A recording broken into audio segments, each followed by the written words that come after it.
Simple question. What's the best drift game? There's a few of them, and quite honestly, some of them suck and some of them are really good. So today I'm going to play the arcade ones and answer the very question. Starting off with the most obvious one of them all. This is CarX Drift, and I have not played this in a long time, but straight away, pick up and play.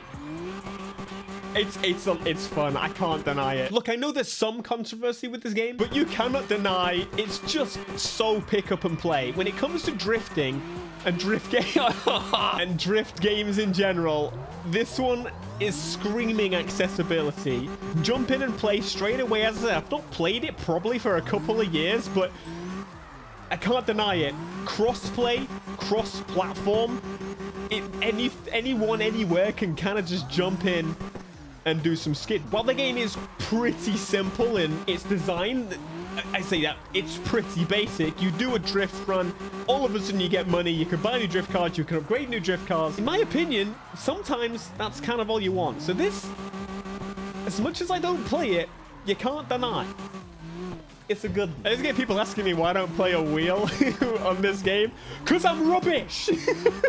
The one time I tried it, I think I ended up scrapping the video.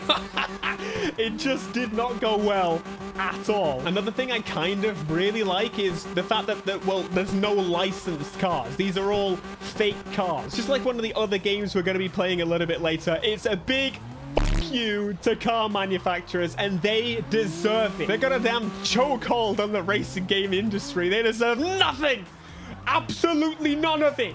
Try it. They're Russian. They probably don't have copyright laws or something or other. It's the finish! And across the line. But I've got to be honest, though.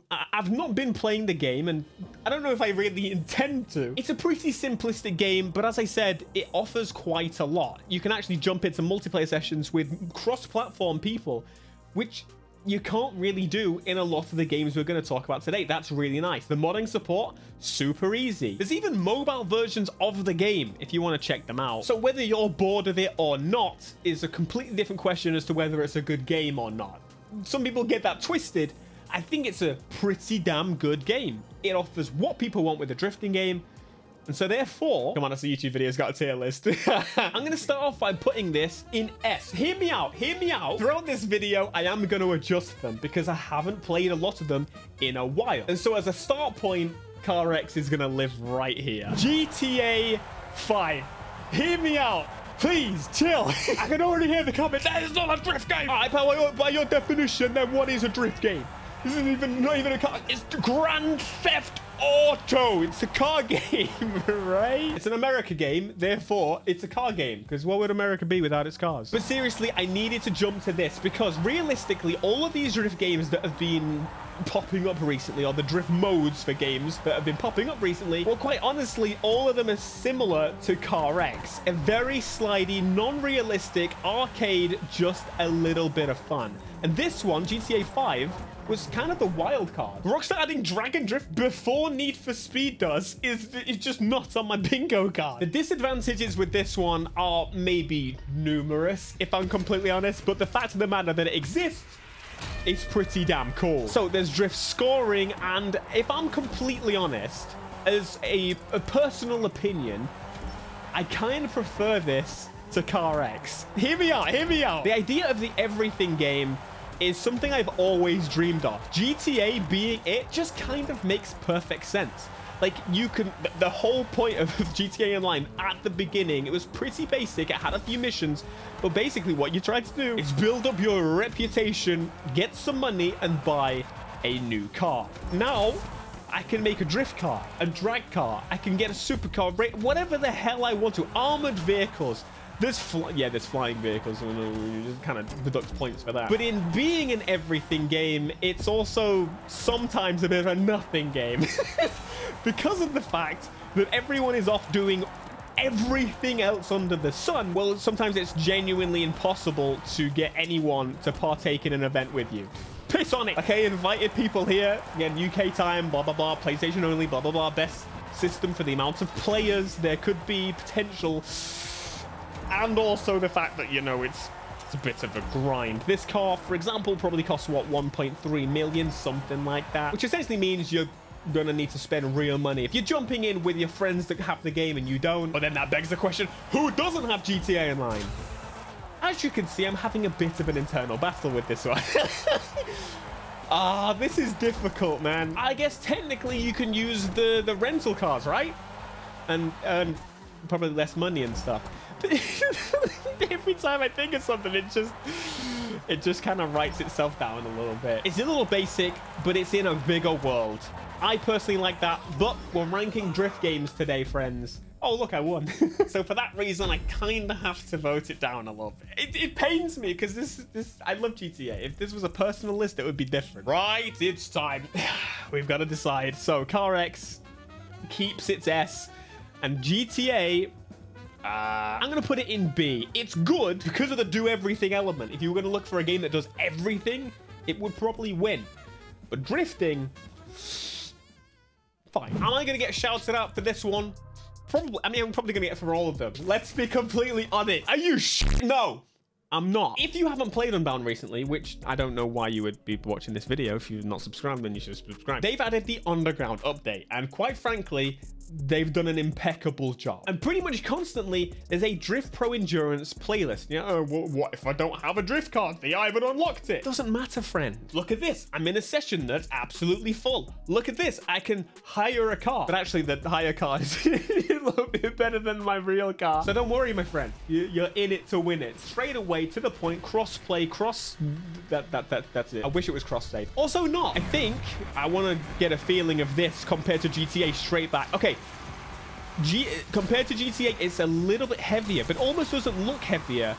More minute control, better sliding, I would say. I've wanted to compare these two games back to back for a while. GTA and Need for Speed especially, because those are my two favorites probably. You'll be happy to know that, yes, there is a little bit more depth to the handling in Need for Speed. I can't believe I've said that.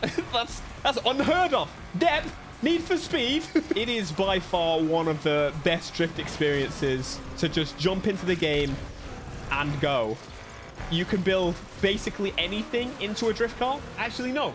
Anything into a drift car that you so wish. I do think CarX has like these hard locks of angle, like a certain point of where the car is limited to, but the tunability is so much greater so that if you know what you're doing, you can definitely get a little bit further. So I would say CarX actually a little bit more in depth than this.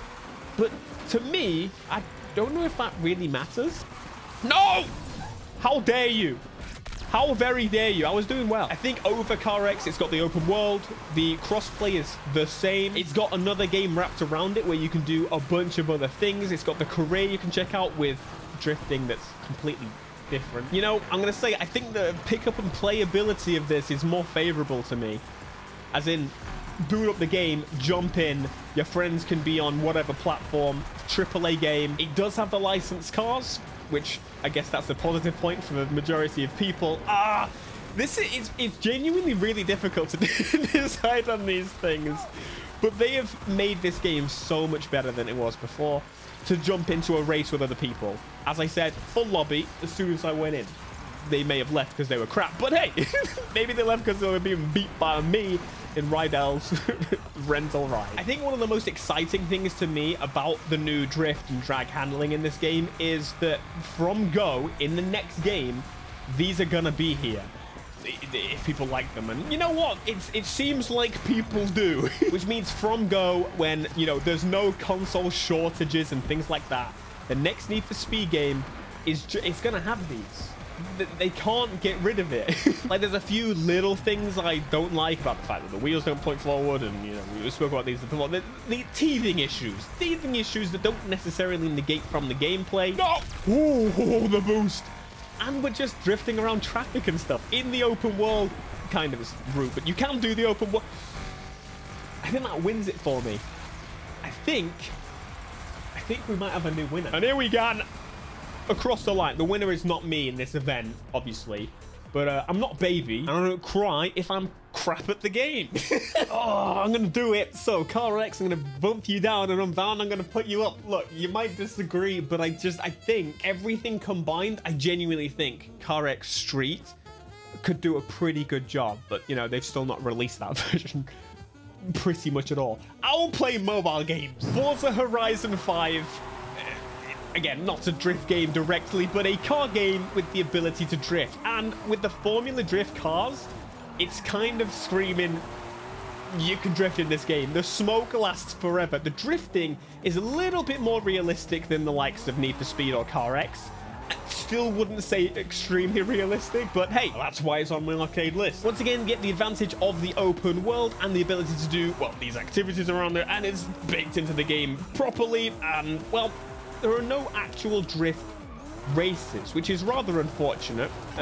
However, it is definitely more challenging and therefore more rewarding. You can build any car to be a drift vehicle.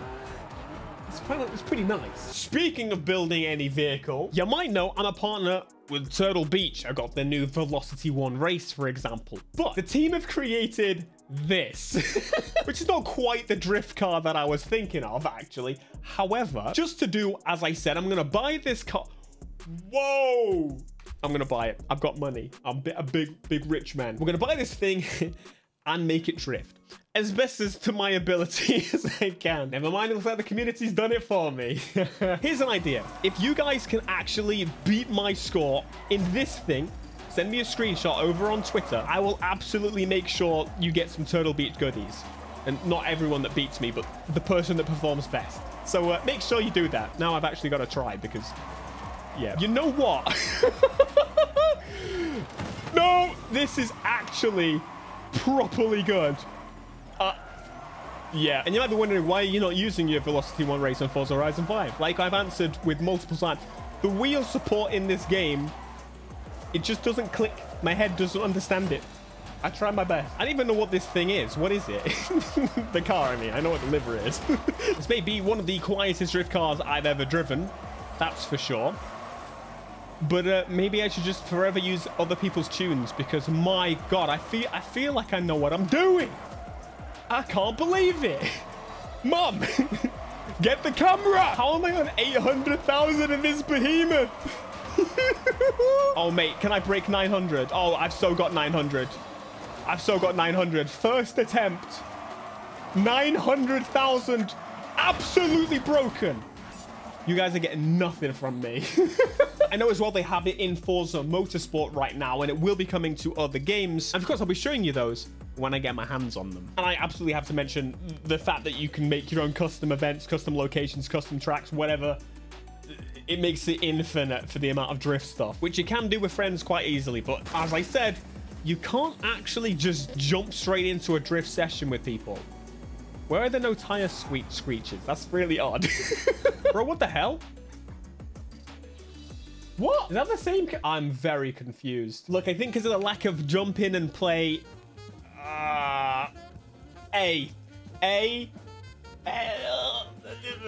There. I'm gonna need to change these around. Forza Horizon. I'm joking.